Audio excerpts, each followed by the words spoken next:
Are we really still doing your husband's gay rumors? Like, are we really still doing that? I thought we'd moved on, but alas, it's a housewives trope that we have to dig up every so many years on different franchises. It's a little silly, a little problematic, but here we are. Anyway, welcome back to She Speaks Bravo. If you are new here, consider subscribing, following along. I'm like your kind of crazy friend that does nothing but watch TV and talk about it, overanalyze it. So join me. But let's get into Salt Lake City because it was another wild-ass episode per usual. The first thing I need to touch on, though, you know I love Melissa Barlow, but the fact that she got banned from a tanning salon she'd been going to for 8 years, and it was an email from corporate, she had to have been verbally abusive. And that worries me. That makes me fearful that she's actually like kind of shitty. And anyone out there who's like, I've hated Lisa Barlow from the beginning, thank God you've come around. I don't hate her yet. I just know, having worked in customer service, if this is a longtime customer, a rich ass customer, she did something. She did, and she was like smiling as she told the story. I'm like, okay. They take this picture in this machine where it analyzes your skin. And of course, it's going to see everything. But Lisa, as she refers to it, that machine is just rude. I want that. I want to know what's going on. But Lisa is throwing a Vita tequila party, and she is inviting Monica. And her reasoning is if I don't invite her, she'll just say something like, oh, I'm not a part of your 1%.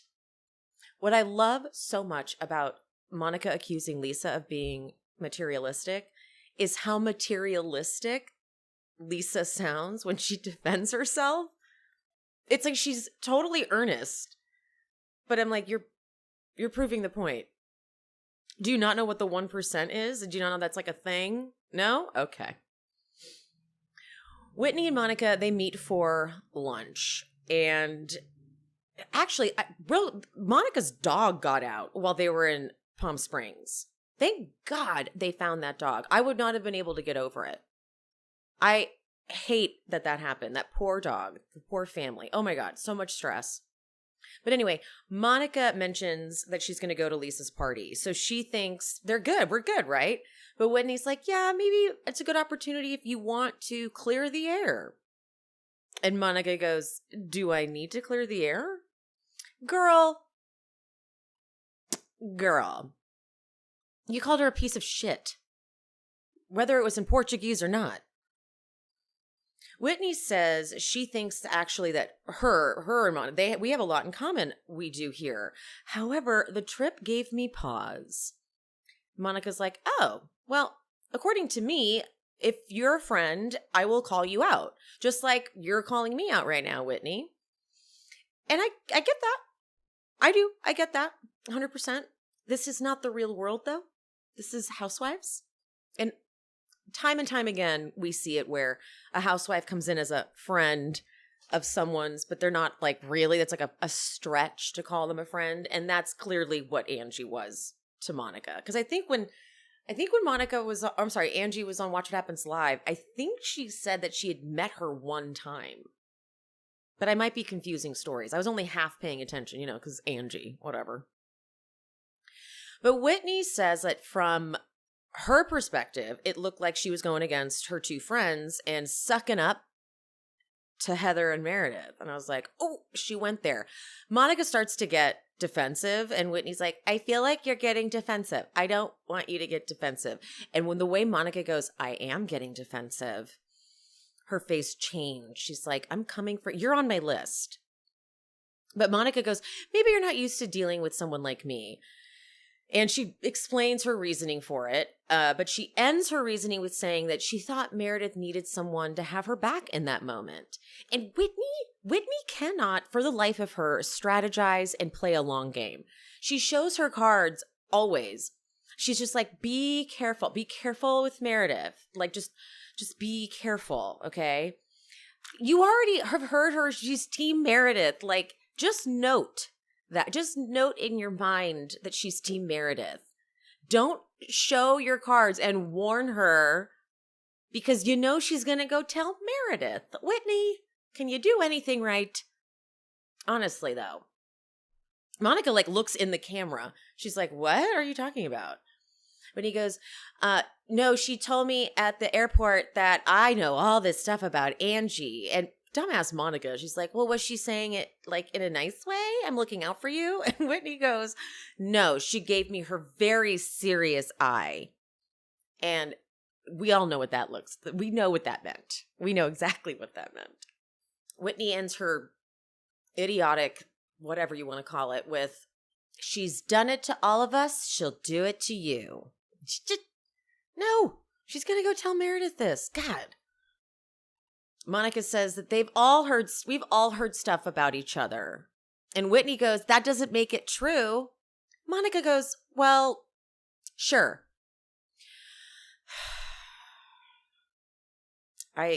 The fact that it just feels like she's still believing everything Jen Shah told her. And that is ludicrous. It's ludicrous. Whitney's like, I don't want to get involved in the Angie thing. Girl, you're talking about it on camera. You're involved. So stop. Monica asks she's like, are you afraid of Meredith? And Whitney's like, no, absolutely not. I'm not afraid of Meredith. But I'm just tired of this toxic pattern. I am kind of too, because if you're going to say it, say it. You know, I don't like when they allude to something. You know, I know rumors. I've heard rumors about her. You know, just say it. Because then we're left to imagine. You know, it was, I don't mean to relitigate this, but it was like when Crystal was like, Sutton said something very bad. And it's the first thing and I won't say it. And then we find out it was the kids in the pool and we're like, but what? I was assuming she said the N-word. You know, don't make me imagine. I'll go to the worst of places. Anyway, next scene is Whitney presenting Justin with a going back to work cake with a Superman thing on it. He says, I'm going to miss taking you guys to school, to the kids. And Whitney shoots him a look. She goes, you're still going to be taking to school. Is this scene staged? It seemed odd. He looked confused, but she's like, you go back to work and now everything is on my head again. Are you expecting me to take it all on? Because that's kind of the vibe. You're going back to the male dominant role again. What the fuck? I feel like she just wanted to say these lines. And she didn't alert Justin that this was happening. He's apparently not to be trusted in scripted scenes of Whitney's because she probably has tried that before and it didn't go so well. So she's like, I'm going to blindside him. I'm like, he hasn't even gone back to work yet. Bobby is turning 13 though. So this was the age where Whitney was, as she says in this, was having horrible things done to her and no one knew. So she might be triggered by that. If you guys have been paying attention to my content, I'm obsessed with Teen Mom right now because I'm doing a whole Teen Mom journey for the first time. And Caitlin and Tyler on that show have a lot of trauma themselves. And when their oldest daughter is going to go to second grade, it really triggers Tyler because he was sexually abused in second grade. So maybe that's what's happening? I don't know. I can't really tell what that was. Anyway, we're going to move on to this awkward scene with Angie and Sean playing cards with Elektra. And Angie does not look like she's ever done that before, as where Sean and Elektra look like they've played this many times. But in Angie's confessional, she talks about how much of a team they've always been from the beginning. But then she does admit that she's so focused on her daughter that she forgets that she's a wife. And yep, that's a red flag. Also, the way they're doting on Elektra, or she is at least, tucking her in, not paying any attention to Sean. Not great. Not great. Heather and her daughters go skiing. Now, I need to find out if Heather invented this hot cocoa trick with the snow. She seemed so sure of herself, but it was effective. Her daughters were like, ew, Mom, don't make me do that. But then they were like, it's amazing. If she just winged that, well done. And her kids are getting bullied at school. Some kid turned their chair around when one of them was giving a presentation. And someone sent one of them or two of them cookies that said the C word on it. Oh, if I was Heather, I would be so fucking pissed too. Oh my God. The girls, though, they're not even phased. They're like, it's kind of not a big deal. We have our friends.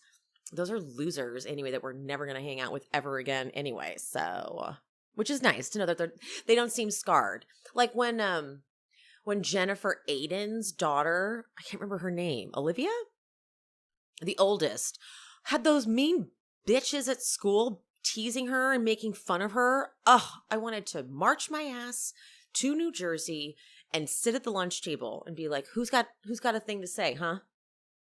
They probably would have been mean to me and made me cry. Kids are cruel. Kids are cruel.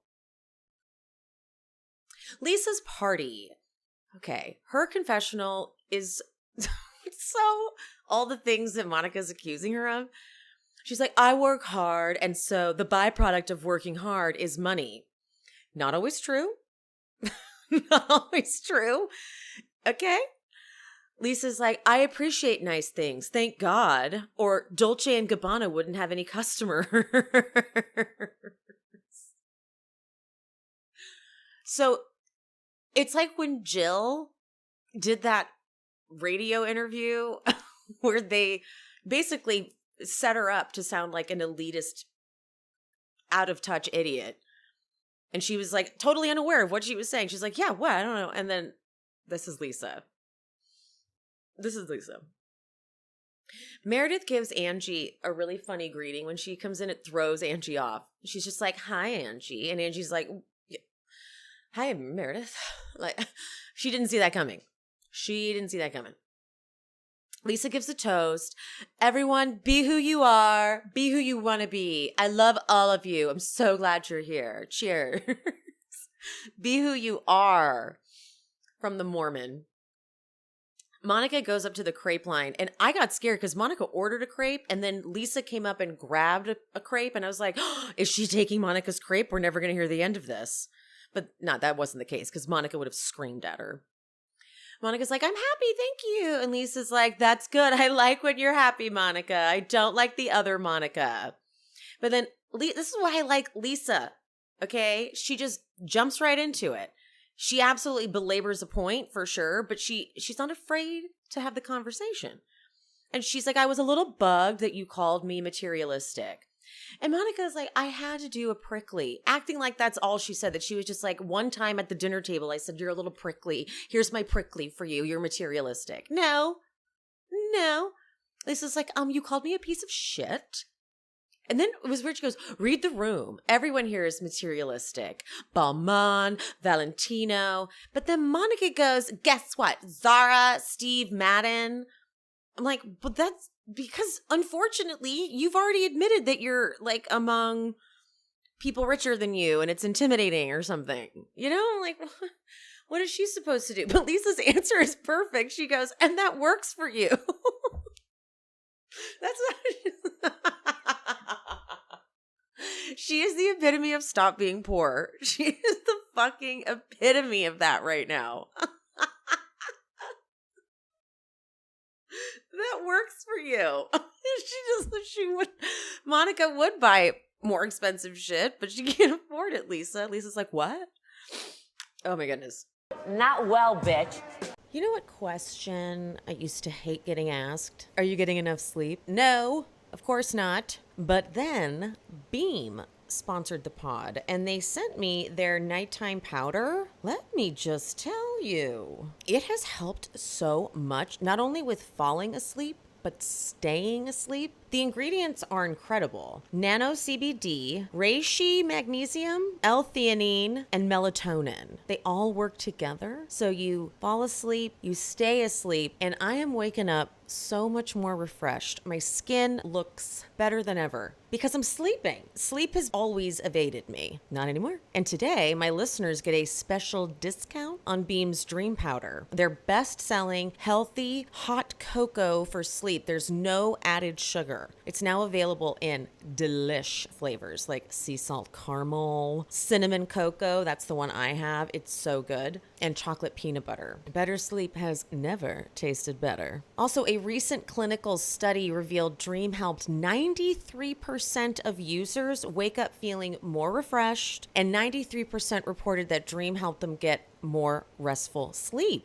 All you do is you just mix Beam into hot water or milk, stir or froth, and enjoy before bedtime. It's delicious. Find out why Forbes and New York Times are all talking about Beam and why it's trusted by the world's top athletes and business professionals. If you want to try Beam's best-selling Dream Powder, get up to 40% off for a limited time when you go to shopbeam.com/SheSpeaks and use code SheSpeaks at checkout. That's shopbeam.com/SheSpeaks and use code SheSpeaks for up to 40% off.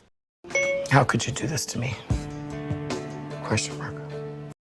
I went through a phase where I did not like to buy myself clothes. I just was really uncomfortable in my own skin, and I was like, ugh, I just want to wear potato sacks. That's it. So now I'm feeling a little bit better about myself, and I need all the clothes. My closet is bare. So along came Quince. They sponsored the pod. And did you guys know that they've got basically all the top-notch capsule wardrobe pieces for 50 to 80% less than similar brands? I didn't know that. A lot of you have actually been excited about this sponsorship. A lot of Quince lovers out there. So I'm a little late to the game. So the reason Quince can do this is because they partner directly with top factories. So they cut out the cost of the middleman and they pass those savings right on to us, baby. And Quince only works with factories that use safe, ethical, and responsible manufacturing practices and premium fabrics and finishes. That's very important. I got the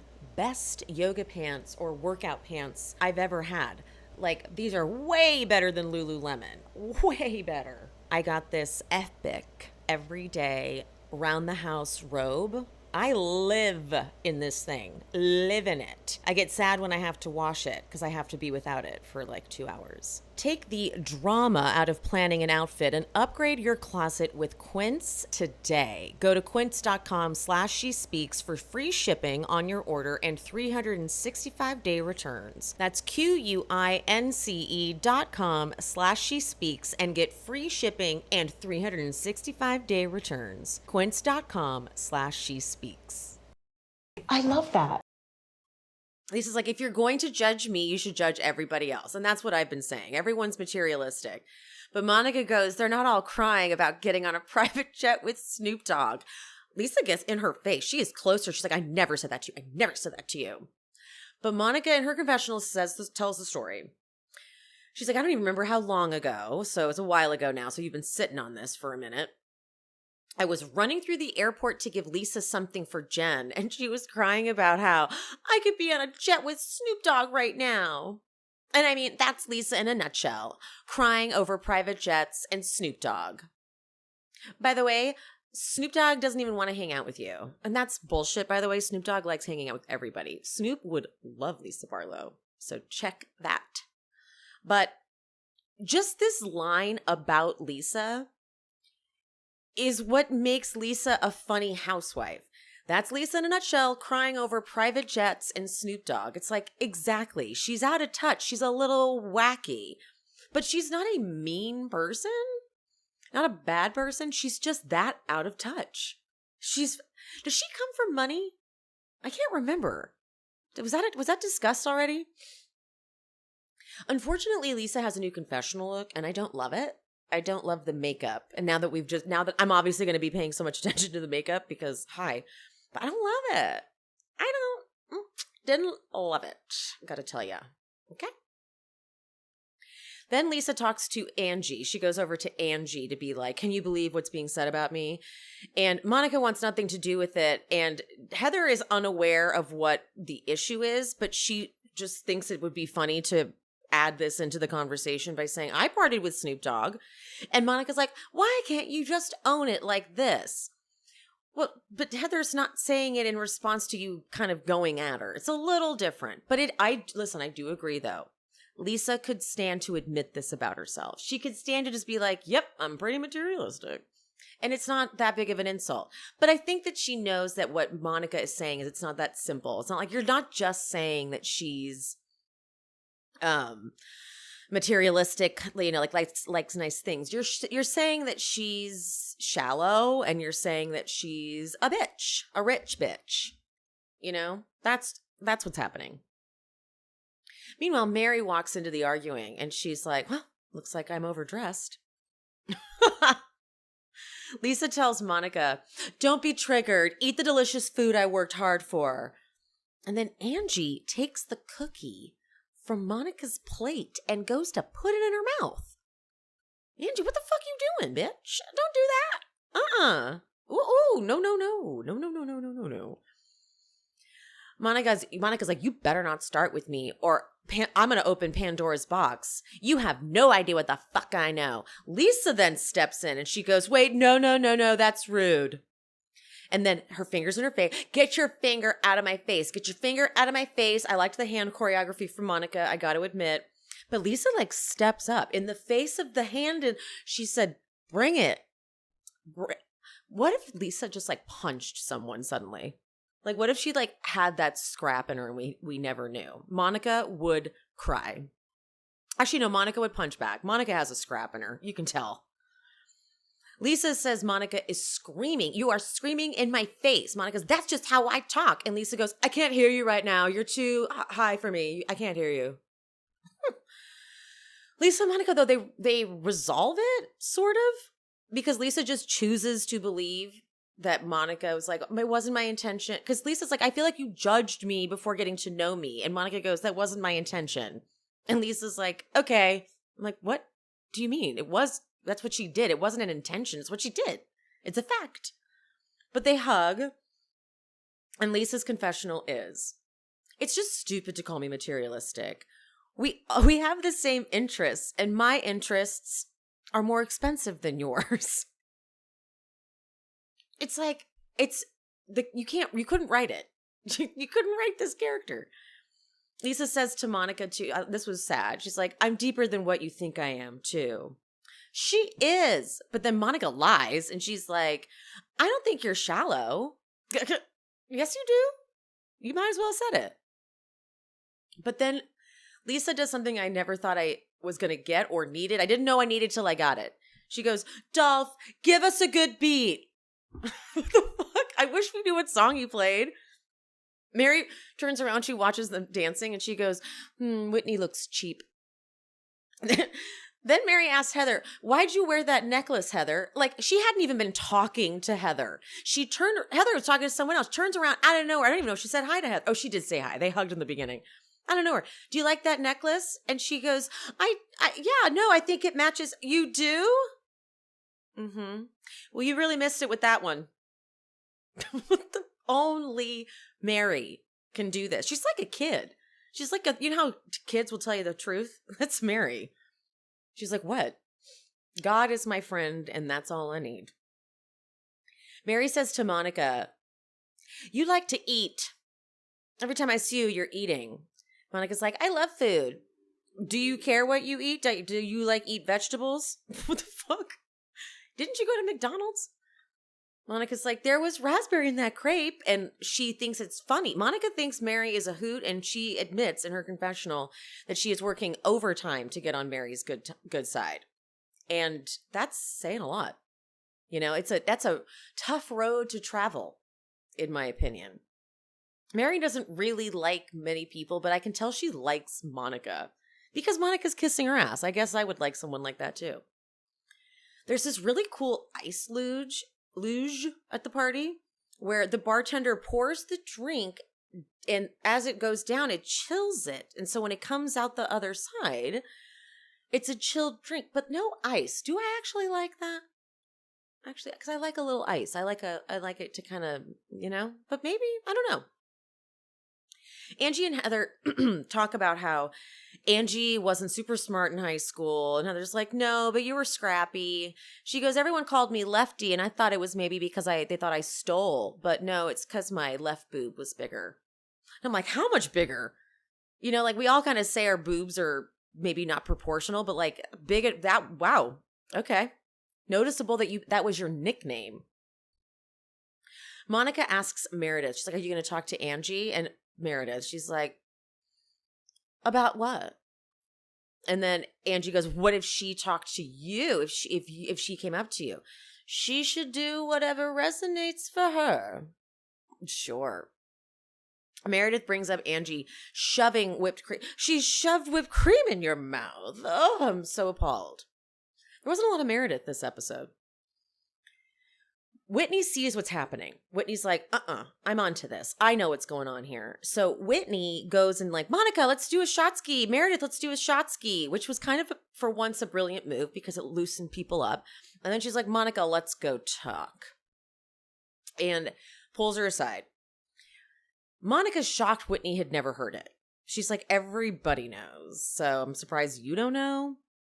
And this is when she says people are saying that her husband fucks other men and that they have an arrangement and their marriage is completely fake.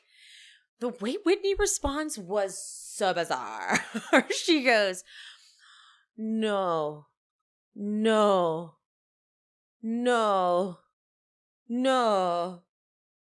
Okay, girl, what is happening to your head? But this is true that Meredith is an ally, and that's what Whitney says in her confessional. Like, as someone who's an ally and works with GLAAD, like that's questioning someone's sexuality or participating in that is not the move. Whitney and Monica then intensely pull Angie aside. The way they did that was like fucked up. Like, just tell her. They were like, Whitney's like, it's so Whitney. Angie, can you come over here? And she goes, okay. And then says that there is a rumor that your husband is fucking other men. And it just like, Angie's hearing it like, what? Now, I couldn't tell if this was like, see, I don't want to do this. I was just about to be like, is she telling the truth? Is she shocked? But that's fucked up. I don't want to do that. I really don't. That's not cool. Angie says the only one spreading their legs outside of their marriage is Meredith. Which we've heard from so many people, by the way. Multiple. I've had people in my DMs, but I don't really trust DMs because it's like anyone could say anything. But I've heard from different people that like it's kind of a known thing. But was that just something Jen Shah originated? And we all know about the Jen Shah, you know?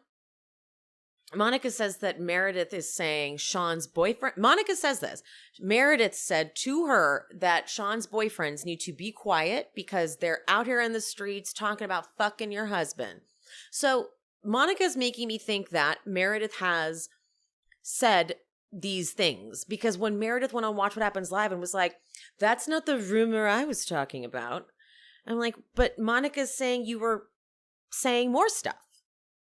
Like, not just that, you know what I mean? Like, not just the one thing. She's saying that you said multiple things about it. So we're going to have to clear that up because Meredith can talk in circles and try to get out of things. Meredith, she's got a little nasty side to her and just doesn't like to admit it. I know people think Lisa does too, but Lisa's like too self-absorbed to really like do research and like seek out gossip and stuff. Lisa's like, I was just thinking about what's in my closet. That's kind of why like Lisa's sort of easy to hate because if you want more from her and she's incapable, you think it's because she's a bitch, but she's like, this is deep for me. Okay. But we get it to be continued. Angie walks over to Meredith and she's like, Meredith, do you have a sec? And we'll see it unfold, honey. This episode was a lot of filler. A lot of filler. Lots of extended scenes. So there's always, it's like one after it goes good episode packed with stuff and then not so much. And then good episode. That's kind of what's been happening. But still entertaining and wild. And Mary is a caresse. I know this is a quick vid, guys, for me, or a quick recording, but I didn't have much else to talk about. I do want to talk, though, about the Beverly Hills trailer. And I would also love to talk about the Miami trailer, but the Miami trailer is just good. It's just an amazing trailer. Like, everyone's going to be working and showing up. The Beverly Hills trailer surprised me because I didn't know we were going to get so much Kyle and Mauricio, because based on what I've heard through the grapevine is we didn't get a lot of it, and that we were going to see more of it on Buying Beverly Hills, Mauricio's show on Netflix.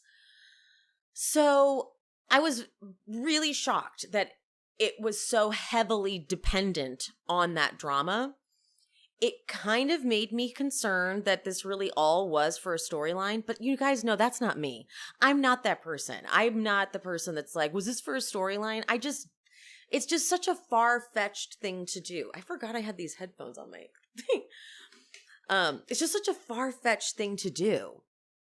To have like fake tears and a whole scene where you're like, okay, action. You know, it's just, I know a lot of people love that. They love that. They love to theorize that everything's been staged. But I don't know. It's just so odd. But here's the other problem. It's effective. I'm in. I was not that excited about Beverly Hills, and I'm like, oh, okay. I'm excited. I see a lot of people critiquing Sutton for like exposing stuff, but a lot of other people counter with the way Kyle treated Denise and other various people. Well, we can, yeah.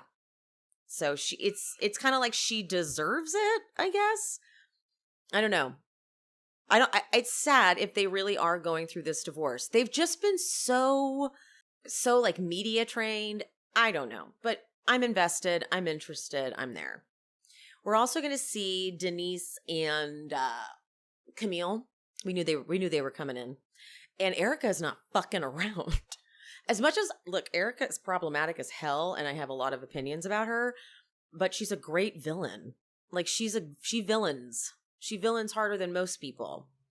And if Denise is going to show up, let's give her something to show up for. You know? She is on OnlyFans. So my friend Lauren pointed out the Zen Blonde. She pointed out that Erica insulting Denise's nude package for $7 is so funny, considering Erica's tickets for her concert in Vegas are like $5 or $7 also. So, granted, she's not nude. And also, we don't know if she's nude, okay? The only time, I've been on OnlyFans twice. And thank God someone stopped me before I went too far. But you get in to someone's OnlyFans, like you subscribe to it. And if you really want any content, you have to keep paying for shit. So it's like, you want this? That's $15. You want this? So if you're not careful, you're going to get in for like $40 and you're like, I'm not even getting any content yet. So OnlyFans, if you know how to work OnlyFans, is lucrative, but it's tricky. So even if I tried to look at Denise's OnlyFans, I probably wouldn't be able to see anything because it's behind a paywall. So I have thought about an OnlyFans. I've thought about starting an OnlyFans so many times, but you have to advertise it. And I would like it to be anonymous, but you have to like get the word out there to follow you on OnlyFans. And I can't do it. It's just, I can't do it. I can't go there. It's too much. Is that all I have to say about the trailer? We get a little Garcelle. Oh my God, her son saying, I needed you to be a parent 2 years ago. Oh, fuck. What is that about? That's harsh. Sutton's going to be messy. We've been over that. Oh, the new girl. I don't know. A lot of people have had opinions about her online and opinions about her husband. But the little bit we saw of her, it just seemed like she was throwing out kind of cliche reality star things. Like, thank me for making you relevant. That was like on the ready. And to say that to Crystal's like, that's not how I play this game at all. Like, that's not me. Okay. With Miami, that was fab because we're going to see Alexia and Larsa get a lot of heat. Give it to them. Nicole's not having it, but she's not been having it. but Gertie's going to give it to Larsa. And even Gertie's husband gives it to Larsa. He says, be respectful, Larsa. Granted, this is all in a trailer, so it's all reactions. We don't really know what connects. So I don't know what it's about. But Gertie is going through her cancer battle. Larsa doesn't give a shit. Larsa's an asshole. But I don't know. She was a little too much for me. She's a little too ignorant about stuff and like shitty about stuff for me to enjoy it. Like at least with Erica, she is like-minded in the whole like women power thing, as where Larsa is so like traditional and I don't know. It's weird. So Larsa at the reunion last season was like, she went down to a place that I don't know if she can redeem herself from. But I do think she served a funny purpose during that season. Like she was a good villain. But I don't know. That reunion was really rough. That was, ugh. Even Andy was like, shut the fuck up, Larsa. Anyway. All right, guys, I'm going to wrap this up because I have a billion other pieces of content to make for you. So if you're not following the show, please follow She Speaks Bravo on Instagram and TikTok. I'm actually posting a lot on TikTok nowadays, so make sure you're following me over there because sometimes I'm posting stuff that I'm not posting on Instagram on TikTok. So check that out. All right, guys. Love you. Mean it. I'll see you next time. Bye. Thank you so much for watching and for listening to She Speaks Bravo with Emily Hanks. If you haven't already, would you mind leaving a 5-star rating and review on whatever platform you listen? That would be amazing. And if you're watching on YouTube, make sure you are subscribed and hit that bell so you don't miss an episode. And if you're looking for more content, more exclusive bonus content, check out the Patreon. I post 2 exclusive episodes a month, and I'm covering just the Bravo jams, like Classic Roni, Atlanta, and of course Vanderpump Rules. If you just want to support the show, head to buymeacoffee.com/SheSpeaksBravo and buy me a coffee or 2 or 5. We also have merch available at SheSpeaksBravo.com. And if you're interested in hearing my takes on non-Bravo shows, check out my new podcast, She Speaks It All.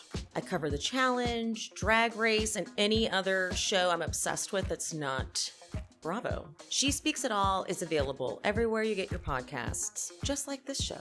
Make sure you're following me on the social medias. I am She Speaks Bravo across all platforms. Thank you so much for any support you give the show, even if it's just listening. Appreciate you, love you, mean it. I'll see you soon.